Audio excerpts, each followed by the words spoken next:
another irrigation project this year, raising the dam on the Wood River for, put more water into Sunlight, was done a couple of years ago. And what the Wildlife Trust Fund does with that, when like, something like raising the dam, they don't pay for raising the dam, they put the fish ladder around the dam. On the upper wood, the native trout have been landlocked out of there for the last, well, since we built Sunlight Reservoir. How long has that been? 50, 60 years, anyway? So this fish ladder allowed the trout to go back up the river. So it's a big thing for habitat. One of the projects this year is down in on the Bear River out of Evanston, and there's a big flat there that's been manipulated over the last 100 years by irrigation, and the Bear River no longer has a solid stream up through there, and it's habitat for the Bonneville cutthroat trout, which is being threatened as an endangered species right now. And one of their bases for calling it threatened is a lack of habitat.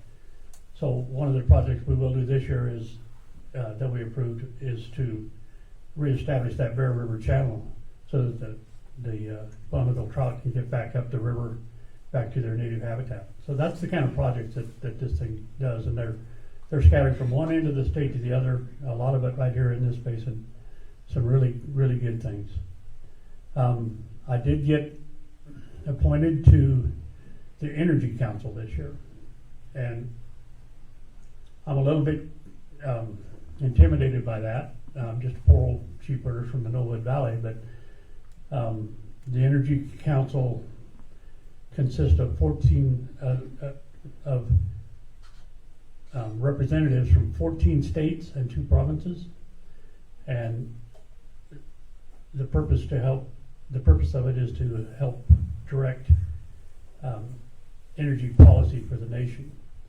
So in June, I'll spend a week in Washington, D.C. with our representatives there, and then meeting with the rest of the Energy Council to help hopefully guide an energy policy for the whole nation. That's a pretty big step for our end of the state. We haven't had this kind of representation on that council ever, so I'm pretty pleased with that. I'm intimidated by it. I'll tell you right up front, it's a pretty big lift for me, but I'll do my very best to represent us as best I can. One thing I do want to mention is the work that John did on his depredation bill. This is a long time coming, and he needs some real kudos on getting this passed finally. It's a big thing for our area, for the western part of this county and for South Park. I'm really proud of the work he did. He just did us an excellent job on that. One thing is, we look through these bills today and talk about them. One of the things that I think is really important to keep in mind is not necessarily how we voted, but why we voted the way we did. Some of the bills that came across, a lot of the property tax bills, weren't constitutional within the state constitution. So we have to change that constitution a little bit in order to separate residential property out from the general property tax, if we want to make the changes. There's 2 schools of thought on that. Some people think that this is somewhere we need to go. John thinks maybe it opens a possibility for more taxes, and maybe it does, but maybe it also opens an opportunity for lower taxes on property tax. Either way, there has to be some kind of property tax reform, and that's a hot topic for the revenue committees this summer for the interim.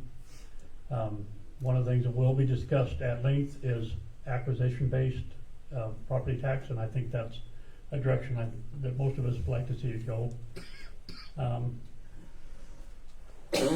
Let's see, what else do we need to talk about today?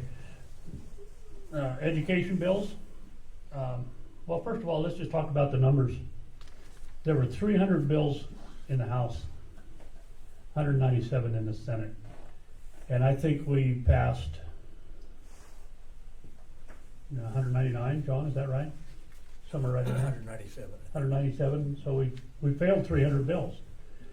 Some of those bills needed to go away. There was a lot of fluff. There was a lot of bills that didn't do anything. And we passed some bills that did absolutely nothing, if you want to know the truth. I tell people, I've been telling people, we did a good solid 10 days worth of work in the last 40 days. I'm not real proud of the work that got done down there. I think the people of the state of Wyoming deserve better than what we did. We had a huge new class of freshmen in the House, and unfortunately most of them wanted to hear themselves speak and promote themselves rather than the good of the state. You got people like John who doesn't say hardly anything, but when he does speak, people tend to sit up and listen because he's got something to say. Most of them that were there this year aren't that way. And we ended up with, as I watched it, while we were waiting on Bill to come back across, you had the same handful of people that got up and spoke over and over again, said the same thing on the same topic, rather than letting it get to the point, get out there, and then moving on to the next thing. So they lost a lot of time on the House side on that. And we did some on the Senate side too. We didn't have a lot of new people on the Senate side, so that made it a little easier over there. And there's fewer of us to have to listen to.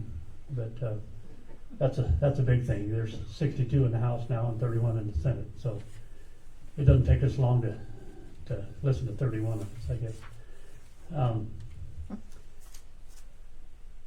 I don't know, John, what am I listening? I'll let you talk for a while. My hands are cold, and I'll let you do it for a little bit. That's an old family story. My brother was deaf mute, and so when we'd be talking, he'd say, "You talk for a while. My hands are cold." So.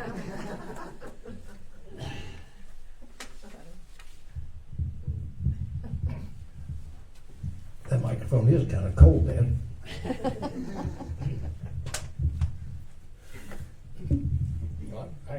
I kind of do better when I stand up. I can move around a little bit. I just wanted to thank the Republican Committee here for the opportunity we have to talk to you folks. And on a special thanks to the Gardens for all the many things that they've done for this Republican Party and for this county. We're still here.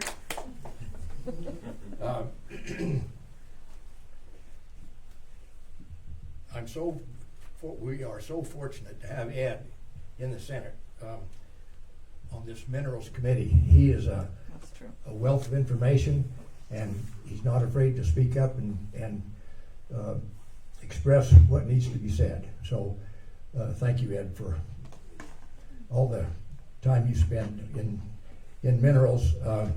It's so important for the state of Wyoming that we have good representation there. And I didn't realize that he would have been assigned to that committee that he was talking about, the nationwide committee. That's a big deal, especially for Wyoming. I'll just mention a little bit about. I'm on the Ag Committee, the TRW Committee, which is Travel, Recreation, and Wildlife, and I'm also on the Natural Resource Management Committee. And I had to, I don't know how much talking I had to do to get it accomplished, but I've been on the Ag Committee and the TRW Committee now since I've been in the legislature, and I don't know as I could do much good anywhere else. But and I got on the Natural Resource Management Committee here last session, so I'm glad that I am on those committees. I think I can do some good things for the state of Wyoming, and so I guess that's the good thing about Wyoming's legislature. We have a lot of folks from a lot of different job experience, and so we're able to have a lot of different views on things that are important to this state. I was going to talk about the budget committee or the budget session, but then I decided I'd back off and would talk about some of these bills that were pretty controversial. We had in House Bill 152, which is Life is a Human Rights Act, that was passed. Senate File 109, ban on chemical abortions, was passed. House Bill 103, which is the ban on crossover voting, finally got passed after about a decade of trying. We have the Homeschool Freedom Act, House Bill 70. That was a bill that allowed more than one family to be involved in homeschooling, and so it was a pretty big deal. House Bill 127 and Senate File 80 had to do with the healthcare visitation rights. Whenever, like this last go around when we had the pandemic, there were some problems with some of these care facilities. The families couldn't go in to visit these patients, and I know my wife's mother was in a facility in Worland, and it was for a while there.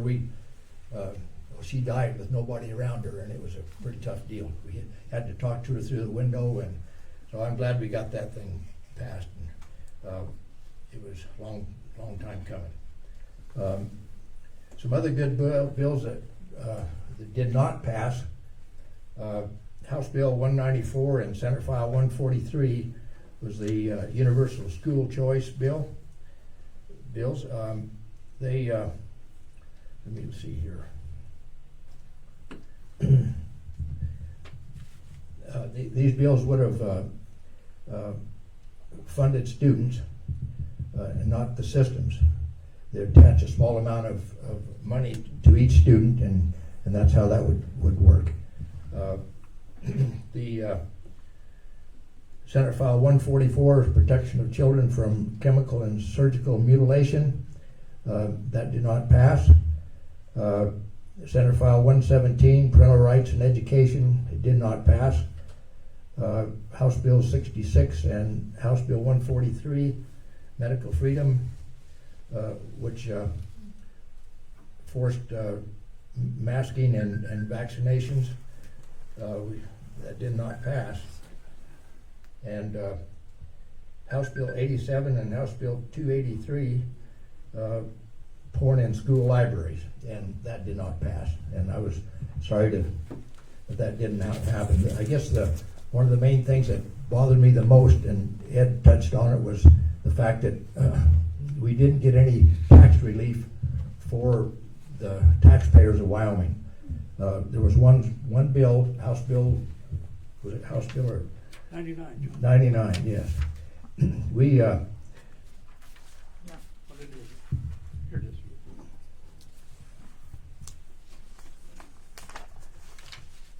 So it had to do with property tax refunds, and this is the only one. I think there was 21 bills relative to property taxes, and this is the only one that got passed.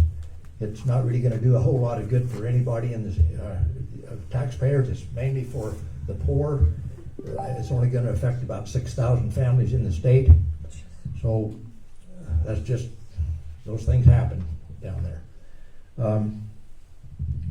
I will say a little bit about the budget. In my estimation, we didn't need to have this discussion. We had already, in the previous year, we had funded everything, and this was just another way I felt to spend more money, and that's exactly what happened. We put some into savings, but then a lot of that savings, the money that we're going to get back from that was pretty small compared to what we could have gotten in some of the other funds that are available. So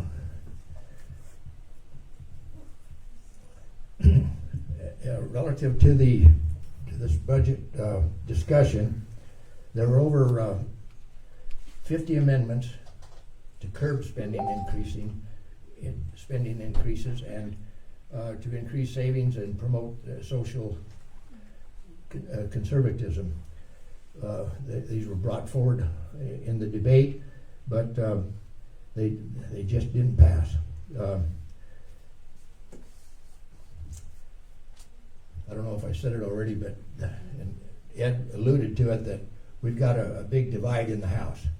There's many of these votes were like 26 to 36 in a vote, and however, prior to this past year, there was 8 conservative folks down there in the House, and so we've increased that number by quite a few, and it's got a lot of people concerned that we're not going about things the way they used to.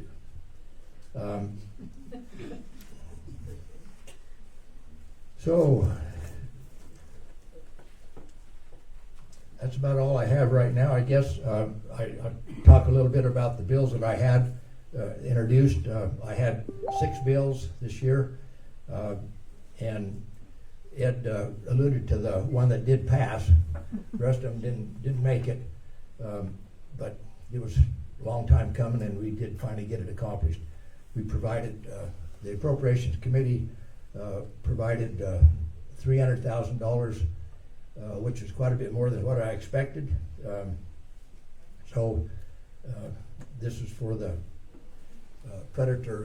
wolf predator predation compensation program that's administered by the Department of Agriculture in the state, and they this whole program will be based on the damages that the wolves may cause to these livestock operators, and the Department of Agriculture is still going to be involving the Game and Fish and the Fish and Wildlife Service to verify these different kills that come about. So I felt like it was a pretty good bill. We had a lot of good help from the Senate on this one. The other bill that I really was hoping we could get something done on, and I'm still hoping that way, but it is the wild horse bill. I've been working on wild horses for all my career, I guess. Before I was in the legislature, and but we do have a big problem out there on the range, especially down in the southwestern part of Wyoming, on the desert. So I'm going to keep working at it. The range resource down there is going downhill real quick, and I can't seem yet to get that point across. But we'll just keep working on it. I had a bill that was the Jackson Hole Rodeo and Fairgrounds. That thing fizzled at the last minute. We're going to have some meetings in Jackson Hole this summer and try to get this thing revived. And the whole idea with it is to save that Jackson Hole Rodeo grounds and fairgrounds. It's right in town, and there's not a lot of land that we can that the city can move it to, and I'm not sure that they even want to. So it's pretty important for the state of Wyoming that we protect this historic attitude that Wyoming has, and we need to do what we can to save that particular fairgrounds. And because I do know that there's other rodeo grounds that in the state that have been approached to maybe reduce in size, and so they're wanting to take some of the property away for other uses, and that's what's happened in Jackson. So see, I had 3 others. One was a bill that come from a constituent of mine in Basin. It's a denturist bill that didn't even get out of to be discussed, even to a committee. I had a Homeowners Association. The campaign sign. oh yeah, campaign signs on HOAs, and it didn't go anywhere. It got defeated in committee, and then seemed like I had one other one. Lodging sales tax exemption. Yeah, the lodging tax right for outfitters. It was decided that we wouldn't pursue that any further, because there were some other items that we wanted that the outfitters wanted to get discussed and passed if they could. So anyway, that we dumped that one, and we'll worry about that later. But anyway, as I said, I'm sure glad that Ed is in the committees that he's on. He's done a good job down there, and appreciated him a whole lot. We're trying to do some things with the Hot Springs State Park, and he and I worked pretty closely on that, and I think it's going to come to fruition pretty quick. So anyway, we have you folks in mind about things that are important to you, and I know that I try to convey that if you have any thoughts, questions, or solutions or anything, why, please contact me, and I'm sure Ed's the very same way. And he mentioned that the Bighorn Basin is pretty conservative, and I agree with that wholeheartedly. If I can't answer a question or Ed can't, we know some other legislators in this Bighorn Basin that think a lot like we do, and we can darn sure get an answer for you if we don't know. So thank you so much, and I sure would take some questions if you had any. Who's at the microphone?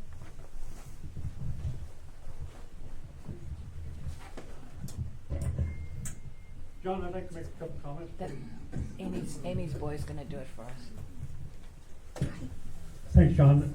I think John touched on pretty much most of the bills that we wanted to talk about today. One of them that we didn't talk about much was House Bill 104, which is the crossover voting bill. That came out of the House in pretty good shape. When it came to the Senate, there were a lot of questions about the ambiguity in the language in it. And the biggest question was that date between May 1st and the primary, when there's new voters to the district, somebody moves in or somebody turns 18 in that time period, can they declare which party they want to be in?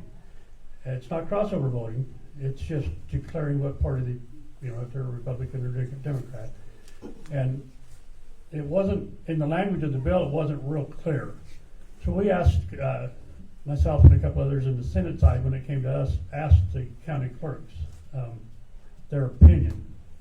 And they said, we think we understand your intent, but some clarity on this would really be helpful. And I ended up voting against the bill because we couldn't get that clarity put in it. I agree 100% with the principle of the bill. I like the time frame in it. I'm not opposed to that. It's just that I felt we needed more clarity on the language of the bill, and that's the reason I voted against that bill. Most everything else that's on here that John and I may have differed on. Once the bill came out of the Senate and went to the House, it may have got amended heavily, and then it's no longer a good bill. It got gutted, or the other way around.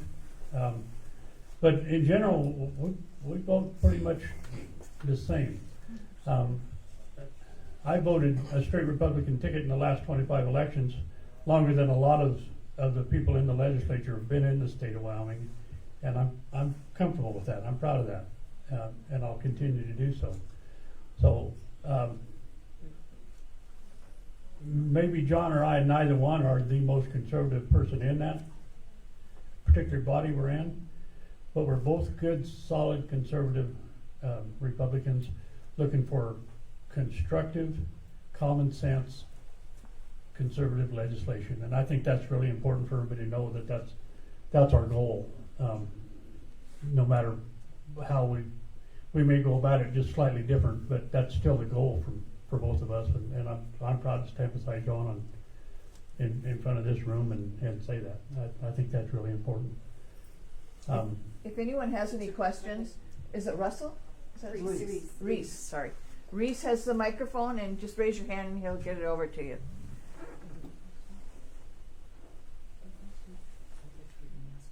No, Ralph? Or somebody at that. Thanks, Reese.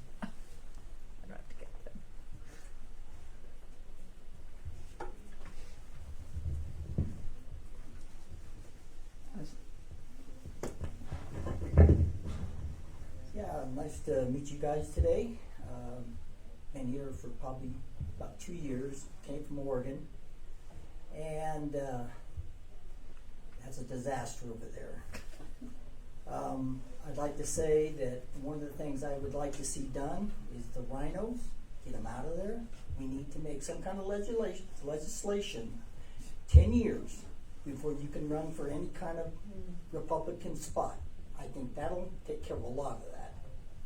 Another thing is, I'd like to see a bill for these towns that are being taken over by people that have been in them for a while, and they've got all their little cronies in there, and they just keep coming back in and taking these jobs that they can profit from. And I'm not going to mention any names because everybody probably knows. But and another thing is we need to get some more Republicans in our party that are devoted and getting back the swagger we used to have years ago. It seems to me like, we keep talking about being conservative, but we're not, we're being too what's the word I'm looking for? Soft, I guess. We need to get somebody in that's going to do a little fist raising and a little, get somebody to follow him. And kind of like Trump, he's not afraid to say what he has to say. And we need more of that in our party. Otherwise, we're going to go right down the hill. I don't care how conservative we are, but we're going to go down the hill because they are putting their people in places and they're just spreading. You stick them in government first, and then they start spreading. And for some reason, we can't stop it. Do you have a question? Were you gonna make a question? Well, I'm just letting you know how I feel. That's I good. don't have a question. Okay. I just like to know what we're going to do. Yeah, what are we going to do about it? I'll speak to that for just a minute. I think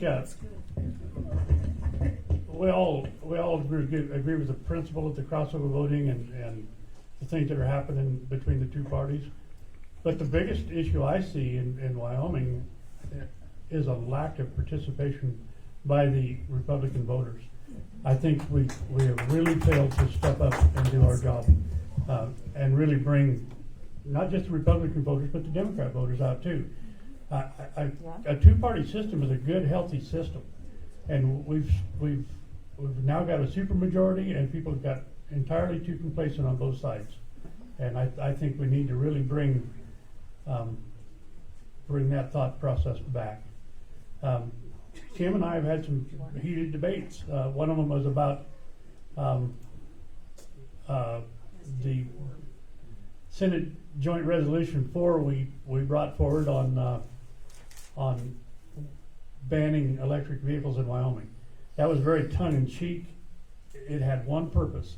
That was to promote discussion and to really bring the topic to light. We need more things like that to really get people discussing. And Kim gave me her mindful. She did a good job. I'll tell you, I got a pretty good scolding from her. But I killed that bill. I was the sponsor of that bill. I killed it in committee the first day because we'd spent enough time on it. We'd wasted enough time on it. It was something that it was ludicrous to think we were going to do that. But it's no more ludicrous than California or New York, and Maryland just did the same thing, saying they will outlaw EVs or fossil fuel vehicles by 2035. So are we that far off, and how long are we until we get more overreach shoved down our throats by government? And I think it's just really important that we get more participation by both parties and really get a good, solid bi-party system running back in Wyoming.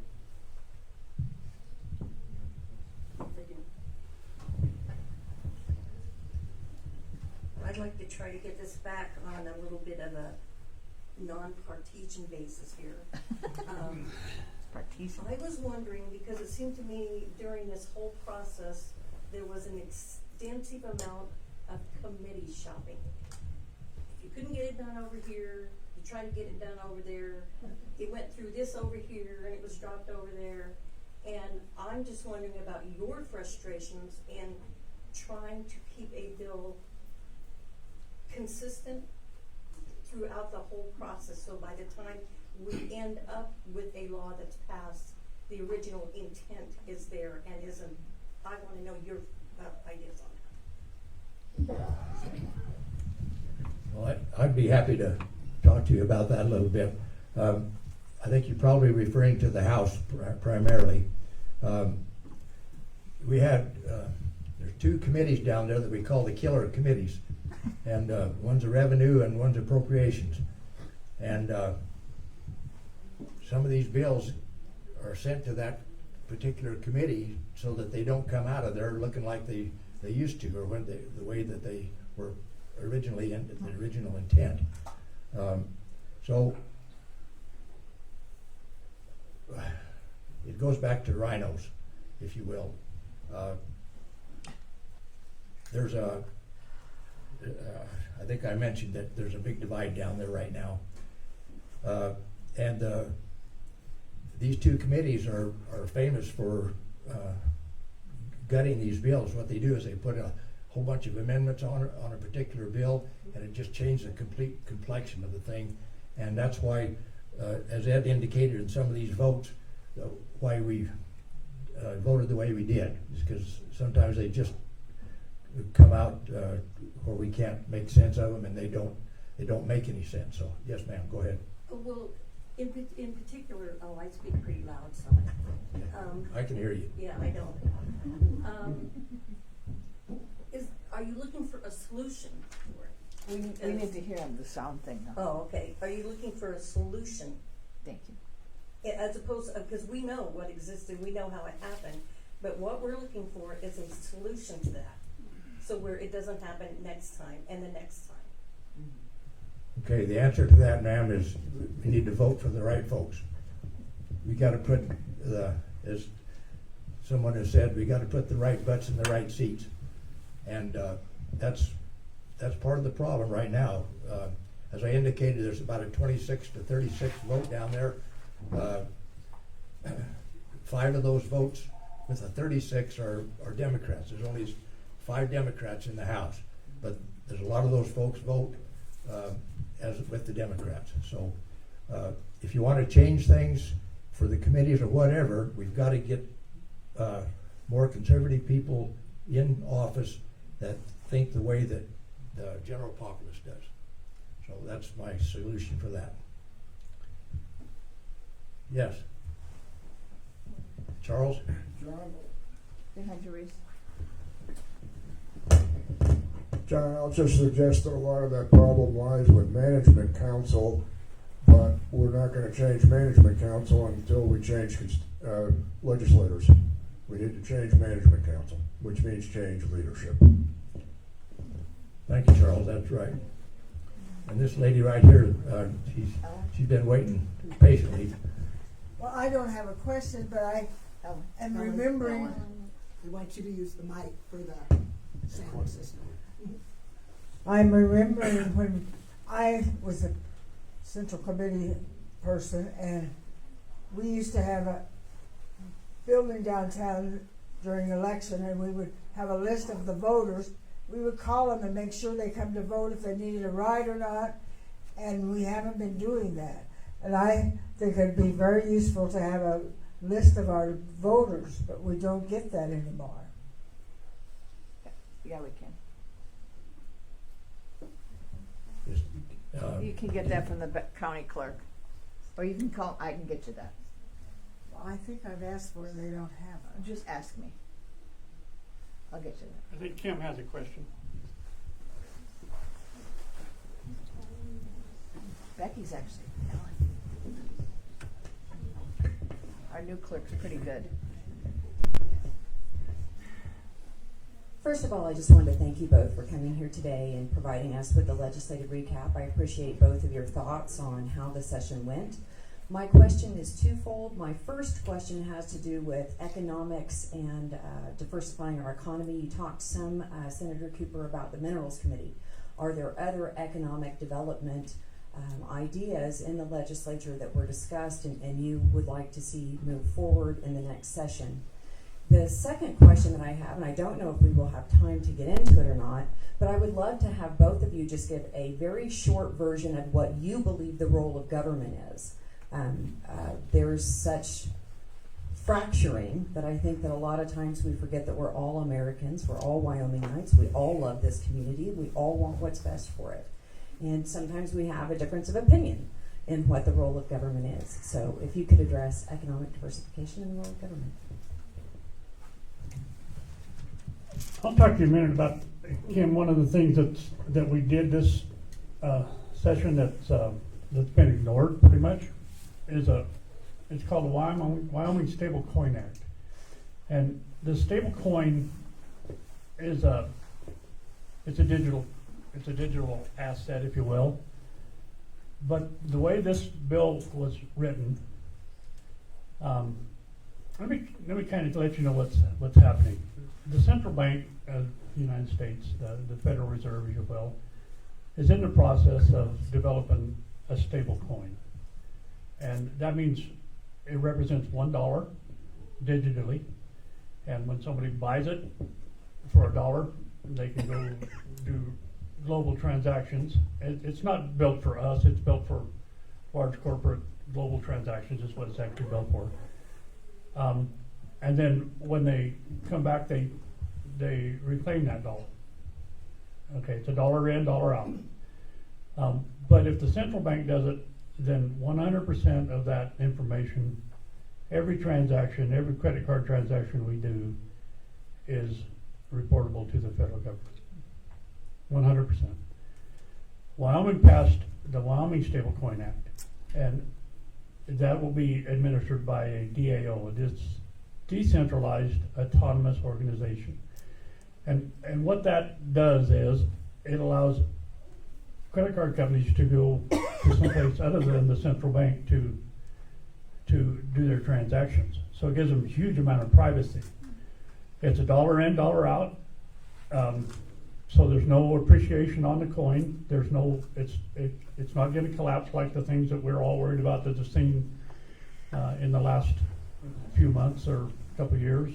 It's not traded up or down like a Bitcoin. It's $1 in, $1 out. So where Wyoming makes money on it is when those dollars are in there, that money will be invested in what's the word? Treasury bonds. Yeah. Okay, with a 4.9% return. That market today is $4.8 trillion. Okay, we hope to capture 5 to 10% of that market, which would be, $250 billion that would be in and out of Wyoming. The interest on $250 billion at 5% is massive for the state. What it can generate, and the way it is structured, is we have to maintain 102% of the dollar amount that's in that fund at all times. So it can never go below 100%. It cannot go negative. There will always be a positive number in that fund. Okay, and we won't pay money out until there is a full 102% in there. So it's a no-cost, very low-risk way for the state of Wyoming to make $100 million or more a year, maybe as much as $500 to $600 million a year, which is pretty significant.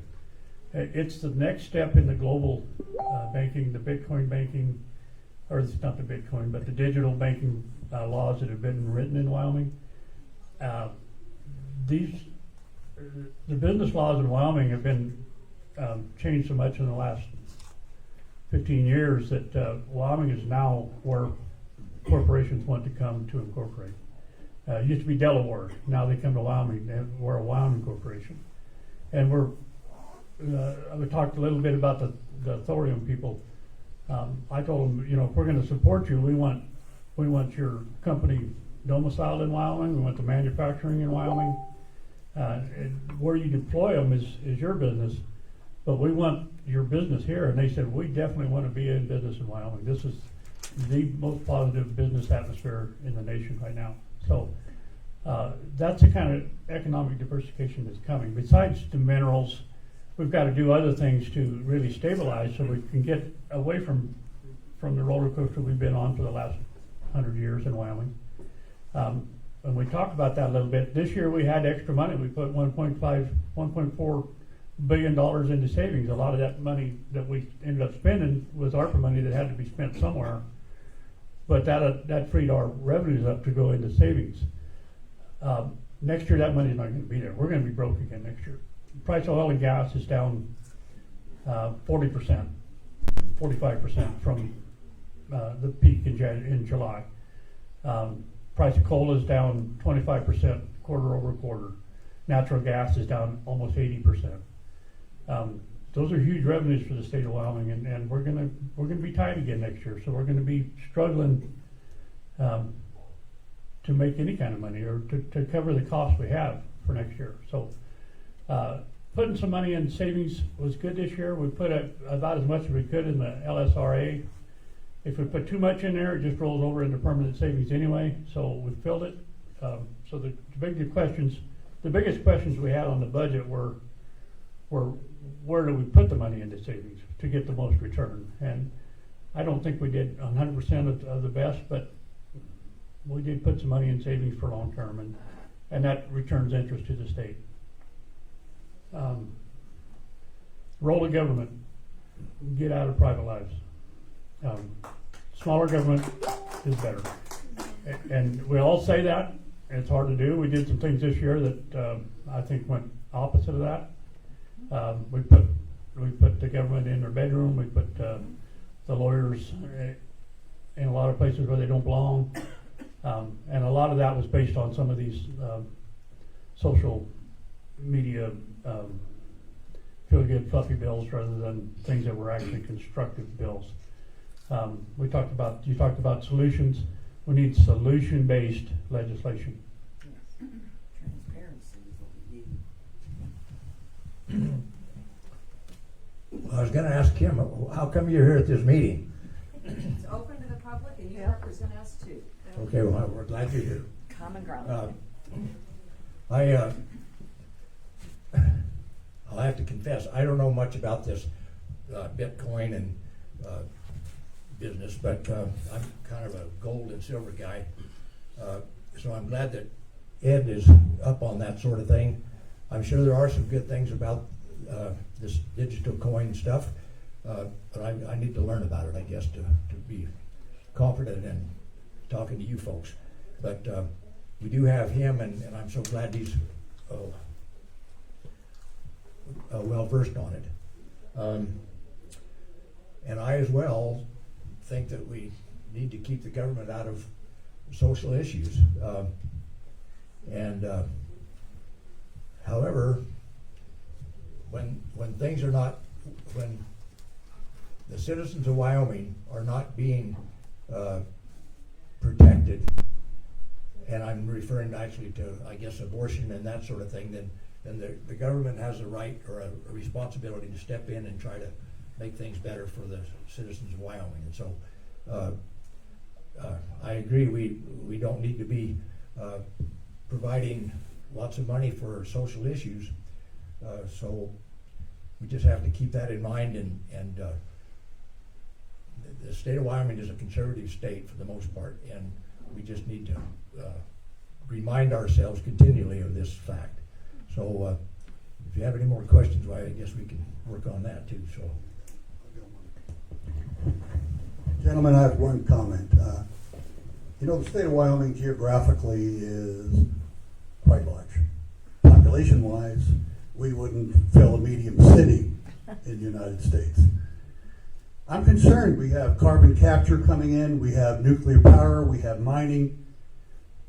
First, this is kind of a first-come thing. Experimental plants, carbon capture, things like that. Are these things coming into our state because we are so unpopulated that they think they can come in and just push those issues on the state? I mean, is the revenue really going to be there for the state? Or are we just a good place to experiment because we are so tiny, population-wise? I think the revenue will be there for the state. As we're looking to the future for power, coal's going to go away. We know that. It's been our bread and butter for a lot of years. We've got to diversify away from coal.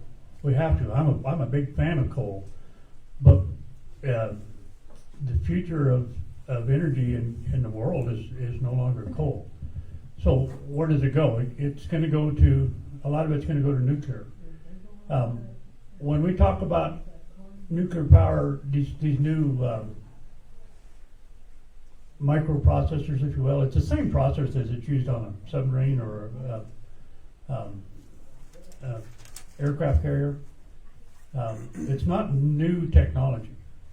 It's just new to land-based technology, if you will, a lot of it. And they're calling them advanced reactors because they are. The process is completely different than what we saw years ago.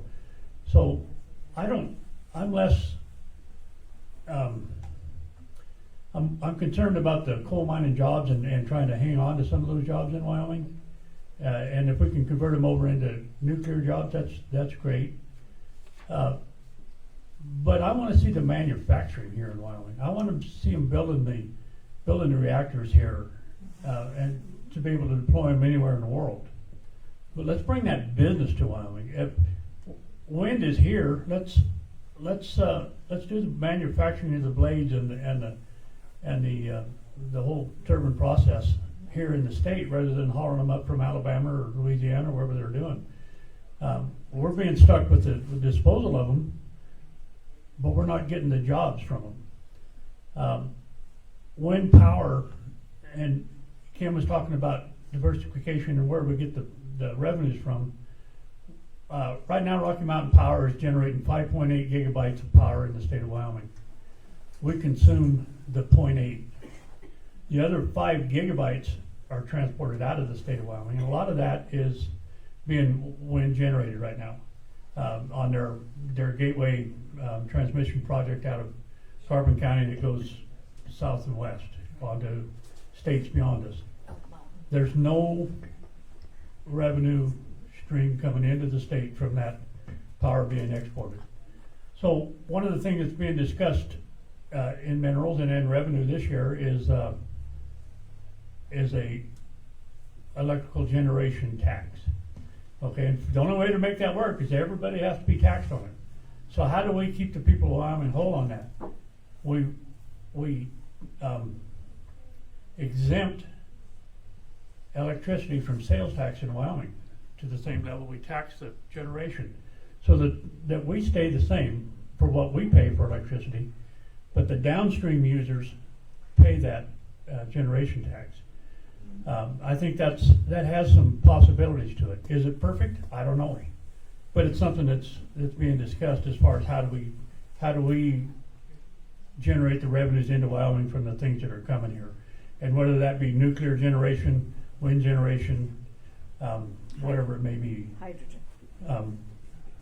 I think there's some possibilities to make that part of it work.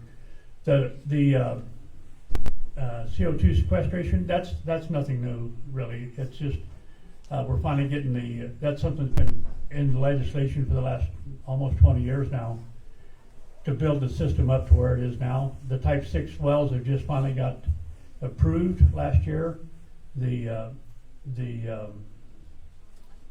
liability of that plume has been defined, who's liable for it and for how long, which is basically the next 100 years.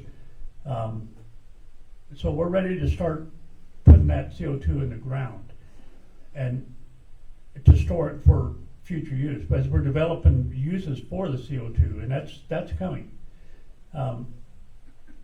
But there will be a tax there'll be revenue come into the state for every ton of CO2 that's put in the ground. And the other end of that is that pore space that CO2 is going into belongs either to the state of Wyoming or mostly fee users or fee holders The feds are not on board with it too much yet.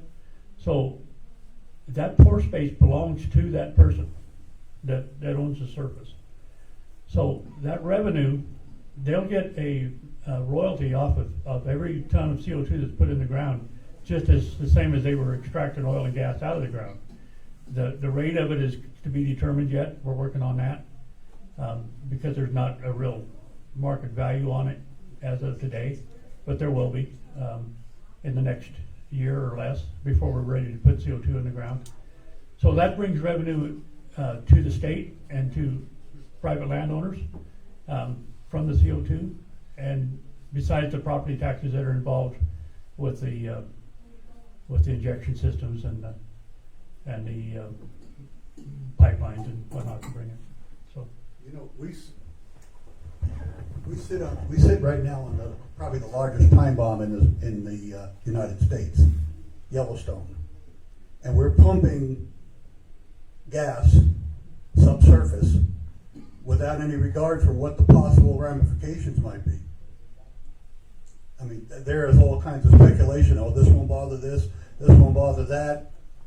Yet Yellowstone has shown some signs of rising an inch a year, the ground around Yellowstone. There's a lot of things that are happening, and I'm concerned that the organizations, foundations that are pushing for these things, the Gates Foundation, SARS Foundation, they've made it really clear that we have too many people in the world.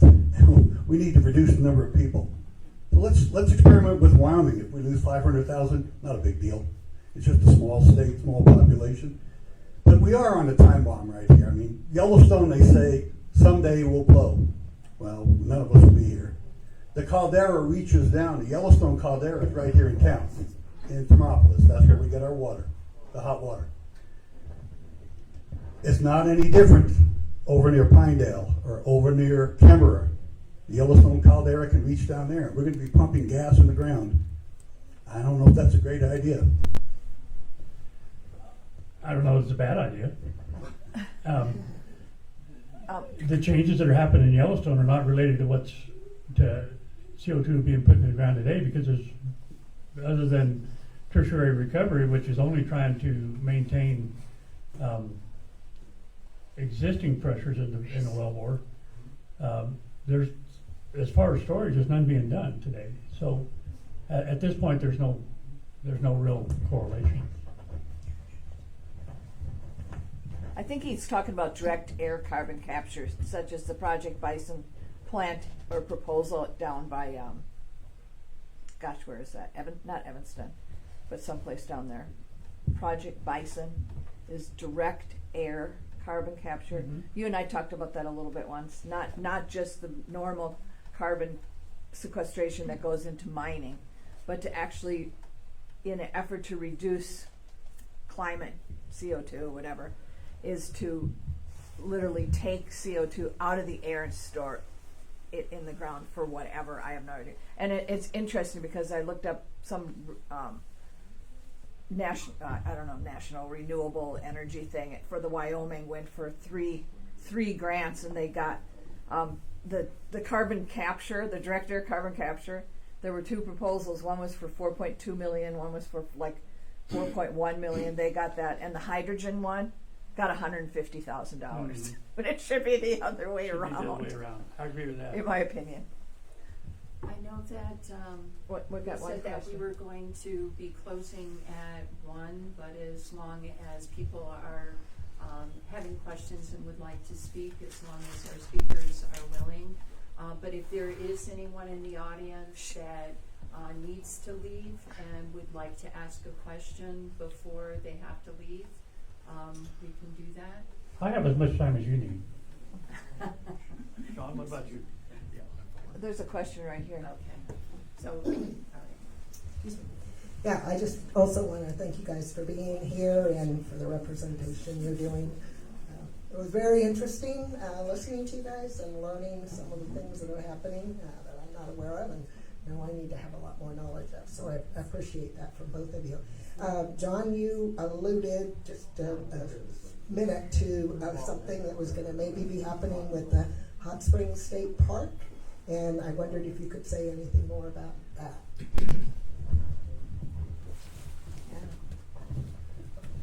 Ma'am, we can't say a whole lot right now. There's a lot of things going on that are a little bit premature to really get into it. But it's my understanding that things are moving forward, and we're going to see some good things come out of this whole deal. I really believe.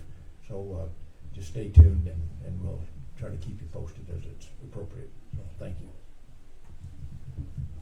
On that same note, that I'd like you to know that John and I are both really committed to the Hot Springs State Park and the Pioneer Home. The Pioneer Home is such a huge part of this community. It needs to stay here, and we will fight tooth and nail to make sure it does. There was no discussion in the last 2 years of it going somewhere else, but there has been discussion of it in the past. It's a great opportunity for a lot of communities, and a lot of people are looking at the Pioneer Home and the retirement home in Basin, and they want it in their communities rather than ours. So we're both really committed to keeping those facilities in the Bighorn Basin. I'm concerned at the safety trade-off, especially with the nuclear aspect, with the over at Kemmer or whatever.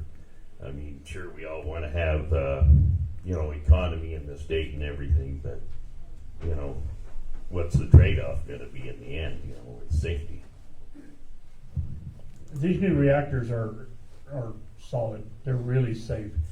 We spent a lot of time with the National Laboratory, Idaho National Lab, over in Idaho, discussing these new reactors. We've taken tours of their facility over there, and they're just a completely different animal than what we saw, like with 3 Mile Island or Chernobyl. The stability of these things is just phenomenal. It really is. And so, is it a safety trade-off? I don't believe it is. I think these things are. I'm convinced, from my point of view, that these things are they're the right answer as we move forward. And the one of the big things of them is we can put in a room this size, you can power the state of Wyoming with these new reactors. They're pretty amazing machines. We can put a reactor in a 8x40 shipping container, bring it in, set it down, power a project, and when we get done, pick it up and take it off somewhere else. So the way these things have developed is just pretty phenomenal. And again, it's the same reactors that we've used on nuclear-powered subs and aircraft carriers for years. So they're very proven, and they are safe. Yes, I would address that as well a little bit. I'm like Ed here. I really have a lot of faith in the nuclear systems anymore. I'm not concerned about it at all. I hope they get the one going in Kemmer. The only question I have, maybe Ed knows the answer to that, is that to process this uranium where we can use it is a problem, the way I understand it, because there's no processing facility in the United States, and we have to get it from Russia or somewhere else. And so, to me, that's the biggest concern. So maybe Ed could respond to that.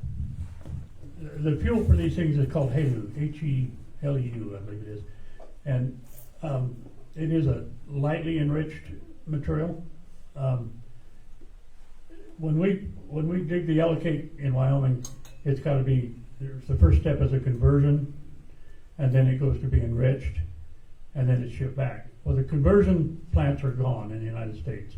There's one in Ohio that's we're trying hard to get revived, and then the enrichment is all straight up. It's in Russia, so we're buying our fuel back from Russia for every nuclear power plant in the United States. That's a problem. That's one of the issues that's delaying this reactor in Kemmer. Is we want to make sure that we can have a good, stable supply of fuel mined in the United States, enriched in the processed in the United States, and enriched in the United States. rather than having to rely on an adversary government for our energy future. I don't think we have any business relying on Russia or China for our future. I think we have to step back and take America back.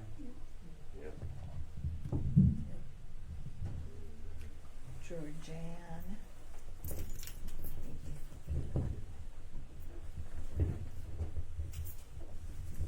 My question is basically about, if there are any contingency plans in the state in case we do have a government shutdown later on this year.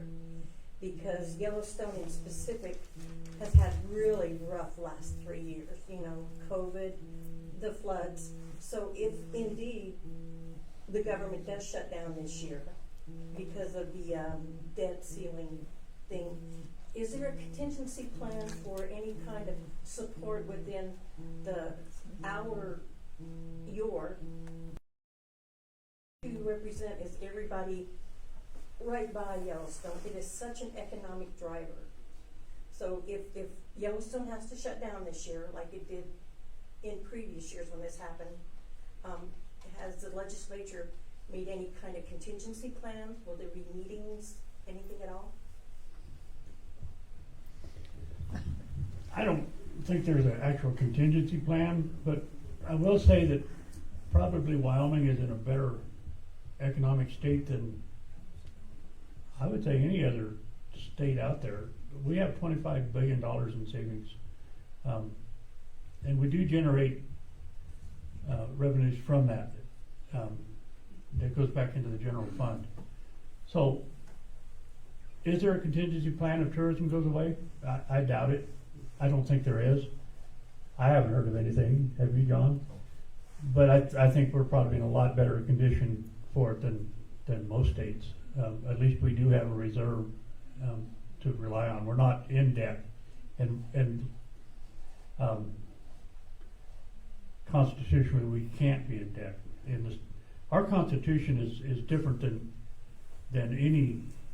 any other state. It's almost completely unique. The only one that's even similar is Texas, and the reason Texas is similar is they were a republic before they were a state, so they still have that Constitution in place. Our Constitution is absolutely unique in the United States, and that gives us the kind of protections that we need to make sure we are balanced, and we do have a solid revenue stream. I feel like we're probably in a better condition than just about anybody out there, really, because we don't have debt. Well, I was speaking not specifically to taxation. I was speaking to the economics of the region, the hotel owners, the small businesses, everybody that supplies, and everybody that works for those people. Not so much taxation, more revenue generated on a local basis. Yeah, I don't have an answer for that. I wish I did. I don't believe there is a contingency out there. That's something that we can ask the governor, I guess. I would ask. Does he have a plan? I sure hope so. I'll ask that. I can say. I would like to address that just a second. It's my opinion that we're all individuals and we need to prepare ourselves for anything that comes up, and so we cannot rely on the government to take care of us. That's what is trying to happen in the Congress right now, or in our federal system. And luckily we live in Wyoming, where we're individuals, and we have to promote that all we can, because we cannot depend on any government agency or form of government. We are individuals, and we have to prepare ourselves for anything that may come up in Start the helping future. out Yellowstone, we'll have to help all the other parks. Pardon me? We'll have to help all the other parks too.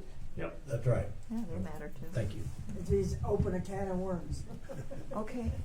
That's one of those things that we've got a hot spot right here. This needs to be a destination.